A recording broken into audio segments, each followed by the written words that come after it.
তা hello everyone. তো সবাইকে গরম গরম দুপুরের শুভেচ্ছা। কী আর বলবো, শুভ দুপুর আর কাউকে বলতে ইচ্ছা করছে না, কারণ যা প্রচণ্ড গরম পড়েছে কাউকে আর শুভ আর বলার মতন অবস্থায় নেই। তো চলো দেখো, রান্নাবান্না হয়ে গেছে। এদিকে ভাতের জলটা বসিয়ে দিয়েছি আর আলু পটলের তরকারিটা বাকি আছে, আর এদিকে ডাঁটা চচ্চড়ি আর করেছি হচ্ছে তোমার পুঁই শাক দিয়ে একটা সব কিছু দিয়ে ঘ্যাট, মিষ্টি কুমড়ো দিয়ে, আর হচ্ছে মুগ ডাল, আর হচ্ছে সয়াবিন।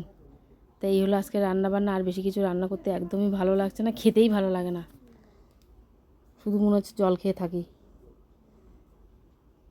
তো চলো ফ্রিজটাকে একটু পরিষ্কার করব। ফ্রিজটা খুব ময়লা হয়েছে, মানে মিষ্টি ছিল তো, মিষ্টির রস পড়ে একেবারে চ্যাটচেটে হয়ে গেছে। তা ফ্রিজটাকে একটু পরিষ্কার করবো। আমার ফ্রিজটা পুরনো হয়ে গেছে, অনেক পুরনো। তাও কাজ হচ্ছে, চলছে দেখে আর পাল্টানো হয়নি।